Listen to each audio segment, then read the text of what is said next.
అబద్ధ ప్రవక్తలను గూర్చి జాగ్రత్త పడుడి.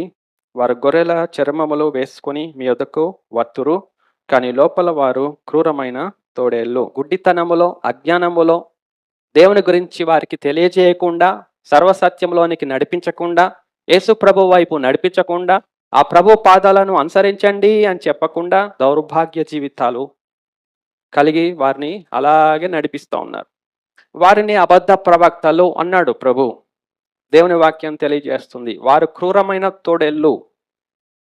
దేవుని చేత పిలువబడడానికి, ఏర్పరచబడడానికి, ప్రత్యేకించబడడానికి పిలువబడిన గొర్రెలను వారు ఎడ్యుకేట్ చేయకుండా వారి వెనకాల ఈడ్చుకొని వెళ్ళిపోతారు.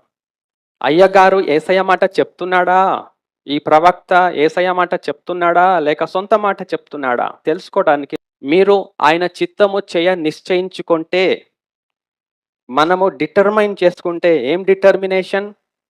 ప్రభువా, నీకు ఇష్టమైనట్టు నేను జీవించాలి, నువ్వు చెప్పినట్టు నేను చేస్తా అనే డిటర్మినేషన్ మనకు ఉంటే, నిశ్చయత, అప్పుడు మనకు తెలిసిపోతుందంట. యేసయ్య అంటున్నాడు, మనకు తెలుస్తుంది.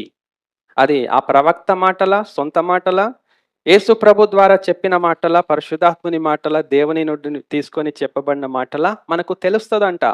యేసయ్య చెప్పాడు అక్కడ, ఈ లోకంలో బతకాలి, నాకున్న కష్టాలన్నీ తీరాలి, నాకున్న రోగాలన్నీ పోవాలి, నాకున్న ఆర్థిక స్థితి బాగవ్వాలి, మెరుగవ్వాలి, నా పిల్లలు చదువుకోవాలి, ఉద్యోగాలు రావాలి, వివాహాలు చేయబడాలి, నాకేదో కొద్దిగా ఒక చిన్న ఇల్లు కావాలి, ఈ లోకంలో బతకనికి నాకుంటే చాలు అనే డిటర్మినేషన్తో ప్రభు దగ్గరికి వస్తే, అబద్ధ ప్రవక్త యొక్క మాటలలో చిక్కుబడి వారి వెంట మీరు ఈడ్చుకొని పోబడతారు.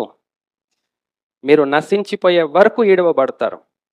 ఆ దానినే దేవుడు చెప్తున్నాడు క్రూరత్వం అని. అంత అపాయం ఉంది కాబట్టి ప్రభు మనకు ముందుగానే హెచ్చరిక చేస్తా ఉన్నాడు. చేసి ఇప్పుడు ప్రభు అంటున్నాడు, వారి ఫలముల వలన మీరు తెలుసుకొందురు. అది తెలుసుకోవాలంటే ప్రభు గురించి మనకు పూర్తి జ్ఞానం ఉండాలండి. ప్రభు గురించి తెలుసుకోవాలి.